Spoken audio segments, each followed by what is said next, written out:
네, 김 소장입니다. 논문을 가르치는 사람들한테 물어보면 논문의 핵심적인 요소가 무엇입니까? 라고 했을 때 논문은 이런 게 있어야 된다라는 설명을 하면서 들이대는 요소가 참신성도 있어야 되고 또 뭐 연구자의 어떤 아이디어도 있어야 되고 그러면서 또 학술적인 뭐 그런 부분도 있어야 되고 뭐 어떤 실무의 어떤 실무적인 적용 가능성 같은 뭐 이런 것도 있어야 되고 뭐 이런 것들을 이제 많이 이야기를 해요. 그래서 뭐 4대 요소니 뭐 5대 요소니 이렇게 많이 이야기를 한단 말이죠. 그런데 우리가 이제 여기서 좀 주목해 볼 게 있어요. 우리는 어, 학술 연구 논문을 하는 사람이잖아요. 학술 연구 논문을 쓰는 사람은 확실하게 그냥 보고서, 연구 보고서, 연구 보고서하고 조금 구분할 필요가 있어요. 다시 말해서 학술 연구 논문은 연구 보고서하고 구분되는 가장 기본적인 단어가 뭡니까? 학술이지 않습니까? 학술. 다시 말해서 학술은 학술적이어야 한다라는 거하고 직접적으로 연결이 되죠. 학술적이 아닌 게 어떤 겁니까? 뭐 참신성이라든지 아이디어라든지 실무적 이런 것들이 학술적과 대비되는 이런 요소들이죠. 그렇다면 연구보고서 같은 경우에는 학술이란 말이 없잖아요. 그러니까 연구보고서 같은 경우에는 지금 별표를 쳤던 참신성이라든지 뭐 아이디어라든지 뭐 또는 뭐 실무적인 적용 가능성이라든지 이제 이런 것들을 연구보고서는 핵심적인 요소로 가질 수가 있는 거죠.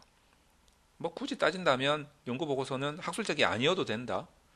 자, 학술 연구 논문은 반드시 학술적이어야 된다. 그리고 좀 참신해야 되고 아이디어도 좀 들어가 있어야 되고 실무적 적용 가능성도 있어야 되고 이런 거라는 느낌 여러분들이 확실하게 구분을 하실 필요가 있습니다.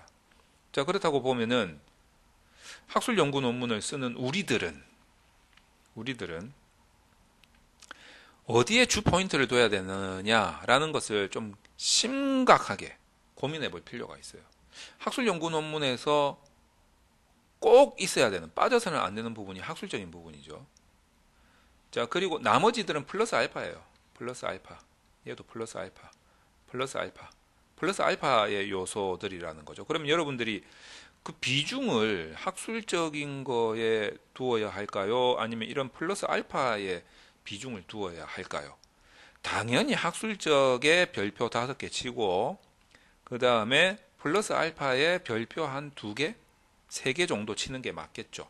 비중상으로 본다면 그렇다는 거예요. 자, 이쯤 해서 제가 현실에 대한 부분을 좀 사례를 설명을 드리도록 하겠습니다.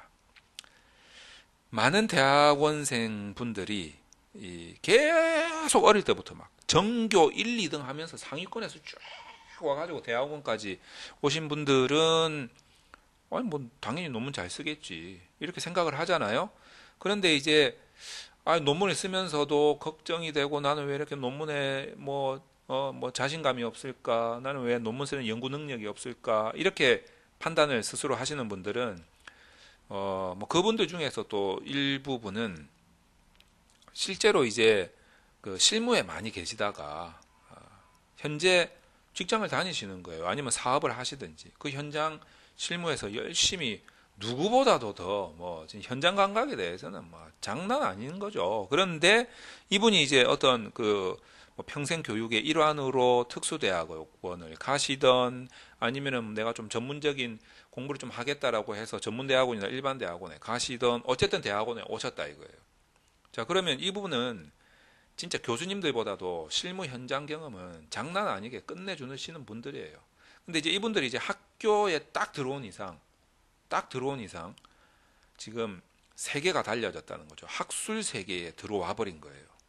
학술 세계에 들어와서 이분이 나중에 그 학교의 문을 박차고 나가려고 하다 딱 보니까 발목아지를 딱 붙들고 잡아 있는 게 있는데 그게 뭐냐면 논문이라는 거죠. 이 논문의 문턱을 넘지 못하고서는 이 학교 밖을 나가지를 못해. 자, 그럴 때 이제 교수님들이 이 논문에 대해서 학생한테 물어봅니다. 도대체 뭐 하자는 겁니까? 예, 뭘 쓰려고 하는 겁니까? 뭐 하자는 겁니까? 이제 이렇게 이제 교수님도 이제 물어보신단 말이에요. 자, 그러면 이제 요때쯤 돼가지고 이제 본인이 무슨 생각을 하게 되냐면, 내가 지금까지 쌓아온 이 실무적 능력을 총동원해가지고 논문으로 승화를 시키겠다. 자, 이렇게 이제 생각을 하는 거죠. 이 능력이라 함은 본인이 가지고 있었던 그 실무에서 얻었던 참신성과 실무에서 가지고 있었던 본인만의 아이디어와 본인이 실무에서 그토록 애달도록 경험했던 그 실무적 적용 가능성에다가 무게중심을 다 실어버리는 거예요. 그렇게 하다 보니까 교수님이 지금 뭐 하자는 겁니까? 라고 물었을 때 제가요, 딴 거는 모르겠는데요, 이 영역에서는 제가 정말 장난이 아니걸랑요. 그래서 이 부분은 제가 잘 알아요. 그래서 이걸로 논문 쓰려고 하는 거 아닙니까? 딱 이야기를 하는 거예요. 그럼 교수님이 한숨을 푹 쉬는 거예요. 그 한숨 왜 쉬겠습니까? 지금 플러스 알파만 이야기가 계속 하고 있는 거예요. 교수님은 그거를 알고 싶은 게 아니고, 아니 물론 이것도 플러스 알파니까 있으면 좋아요. 그런데 교수님은 지금 학술적으로 접근하자는 거 아닙니까? 그러니까 학술적으로 접근한 이야기를 좀 해달라고 이야기하고 있는데, 본인은 이제 본인 플러스 알파 같은 것만, 이런 것만 엄청나게 이야기를 하고 있다는 거예요.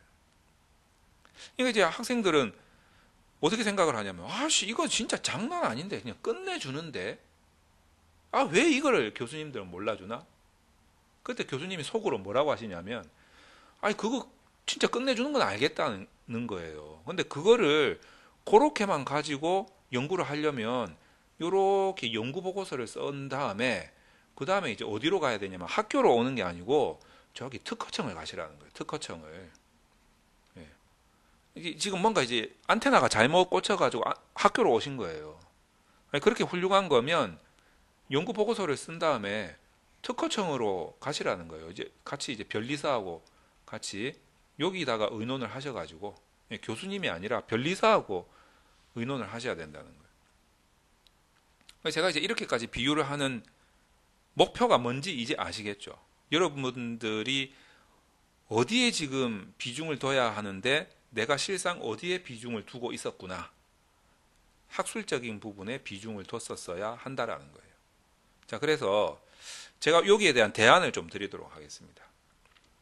실제로 이제 이 플러스 알파의 요소들을 위주로 많이 생각을 하세요. 실제로 저도 상담을 하다 보면 어떤 분들이 실무에서 많이 이 학교로 오신 분들이, 사실 교수님도 마찬가지예요. 교수님들도 옛날부터 공부만 쭉 해가지고 이제 뭐 이렇게 진짜 학자의 길을 겪고 있으신 분들은 이런 경우가 거의 없어요. 거의 없는데, 이제 실무에 계시다가